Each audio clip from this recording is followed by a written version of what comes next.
Hello friends, welcome to Indie Foods. मैं आपका दोस्त स्वतंत्र। आज मैं दोस्तों आपके लिए कोई रेसिपी लेकर नहीं आया हूँ। आज मैं कुछ खानों के बारे में बात करना आया हूँ। और खाने क्या, बिहार के खानों के बारे में।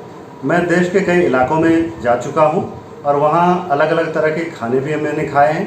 लेकिन मैं कहीं भी जाता हूँ तो वो चाहे वो एक्सट्रीम साउथ हो या फिर राजस्थान हो, मध्य प्रदेश हो या बंगाल हो, तो वहाँ पर बिहारी खानों की चर्चा कम होती है या रेस्टोरेंट मुझे कम दिखते हैं, नहीं के बराबर दिखते हैं। अगर कहीं खाने की बात भी होती है बिहारी की, तो वो लिट्टी चोखे तक या सत्तू के पराठे या ठेकुआ, इतने तक सीमित रहती है बात। तो मैं आज मतलब बिहार के खानों में इतना कुछ है और उसके बावजूद बिहार के खानों पर चर्चा नहीं होती, तो मैं इसके बारे में बात करने आया हूँ। दोस्तों, बिहारी खानों की खासियत यह है कि वो टेस्टी और हेल्दी होने के साथ सिंपल भी है। और आप वैसे खाना आप खाते हैं तो टेस्टी तो होते हैं, लेकिन वो हेल्दी हैं कि नहीं ये भी हमको जानना ज़रूरी है। उसमें आप देखेंगे आजकल जो खाने खाए जा रहे हैं वो खूब सारा बटर डाल के, खूब सारा ऑयल डाल के और तरह तरह के ऑयल यूज़ कर रहे हैं। लेकिन डॉक्टर उनको कहते हैं कि आप ऐसे खाने ना खाएं, कुछ समय के बाद आप बीमार पड़ने लगते हैं। ऐसे में बिहारी खानों की जो बात है वो उसकी महत्ता जो है वो और बढ़ जाती है। तो मैं इसलिए आज बिहारी खानों के बारे में बात करने आया हूँ। बिहारी खानों में सबसे एक अच्छी बात यह है कि वहाँ मस्टर्ड ऑयल जो है यूज़ करते हैं। मस्टर्ड ऑयल जो है डॉक्टर भी आप कहीं भी जाएंगे, डॉक्टर भी उनको प्रिस्क्राइब करते हैं कि आप जो है सरसों के तेल में बने खाने को। बिहार के खाने की स्पेशलिटी क्या है?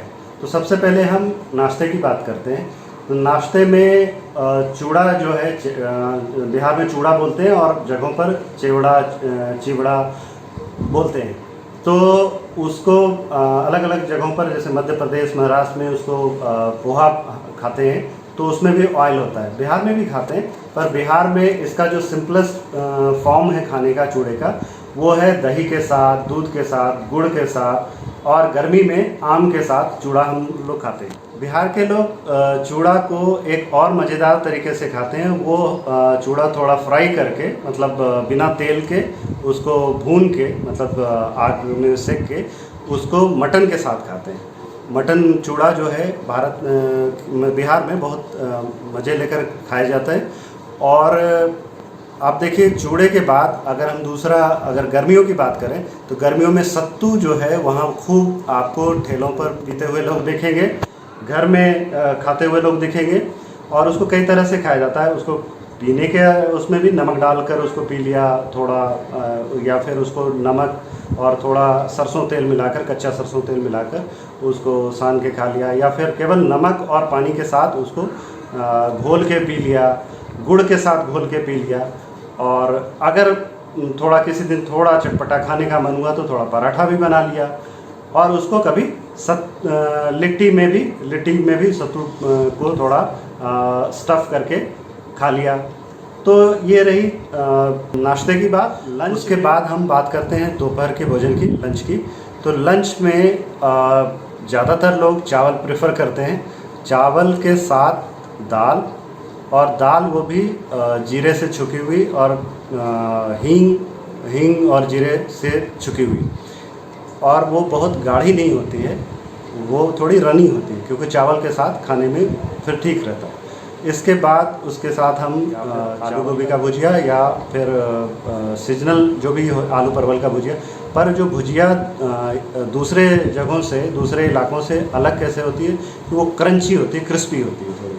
और इसके बाद जो एक और सब्ज़ी होती है, उसमें गीली सब्ज़ी, उसमें पंचफोरन 5 स्पाइसेस का छौंका लगाते हैं, जिसमें जीरा होता है और मेथी होता है और सरसों होती है और अजवाइन भी होती है, सौंफ होती है। इसके बाद फ़ौरन की सब्ज़ी होती है। और ये आप देखिए कि दाल में हींग डाला है, तो सब्ज़ी में कोई ज़रूरी नहीं कि हींग डालेंगे। तो मतलब कई तरह से हम अरोमा भी अपने खाने में लेकर आ रहे हैं, और उसके साथ टेक्सचर भी अलग होता है और सब कुछ फ्रेश है। और इसके अलावा कभी आपको थोड़ा सा चटपटा खाने का मन हो तो बंगाल में और बिहार में, बंगाल में जैसे बैगन भाजा खाते हैं, तो बिहार में उस बैगन का चावल का घोल बना लेते हैं, और या कभी उसमें बेसन का भी बना लेते हैं, और उसमें उसको डुबोकर उसको थोड़ा तल के खा लेते हैं। वो क्रंची क्रिस्पी भी होता है और आपके टेस्ट को भी बेहतर बनाता है।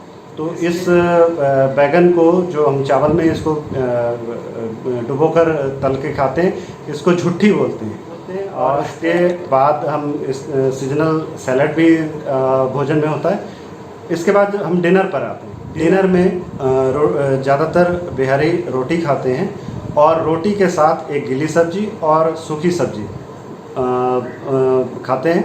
और इसके साथ कभी उनको बैगन का अगर भरता खाना हो तो भरते में जिस डिनर में रोटी सब्जी के अलावा दूध भी पीने का रवाज है, और उसके साथ उसके या अगर दूध नहीं लेते तो दही थोड़ा खाने का रिवाज है। इसके अलावा हम जब मिठाई की बात करें, बिहारी मिठाइयों की, तो हम उसमें भी फ्रेशनेस खोजते हैं। दही से बनी दूध से बनी मिठाइयाँ, जैसे सेवइयाँ खाते हैं, खीर खाते हैं, मखाने की खीर खाते हैं, और जो है दही गुड़ के साथ खाने का, अगर मीठा इनमें से कुछ नहीं है तो दही में गुड़ या चीनी डालकर खाने का रिवाज है। इसके अलावा हम ये एक बात आपको बताना मैं चाहूँगा कि खाने में जायका और बढ़ाने के लिए चटनी का जो है खूब चलन है बिहार में खाने का, और ये सीजनल चटनियाँ भी होती है। दोस्तों, मैंने इस वीडियो में आपसे बिहारी खानों की चर्चा की, तो ये केवल मैं आपको बता नहीं रहा हूँ, हम पूरी सीरीज बिहारी खानों की आगे आने वाले वीडियो में लेकर आएंगे। और मैं आपसे एक और रिक्वेस्ट करना चाह रहा हूँ कि अभी तक अगर आपने मेरा चैनल सब्सक्राइब नहीं किया है तो इसको सब्सक्राइब कर लीजिए, और ताकि आपको आने वाले समय में बिहारी खानों के बारे में विस्तार से जानकारी मिले।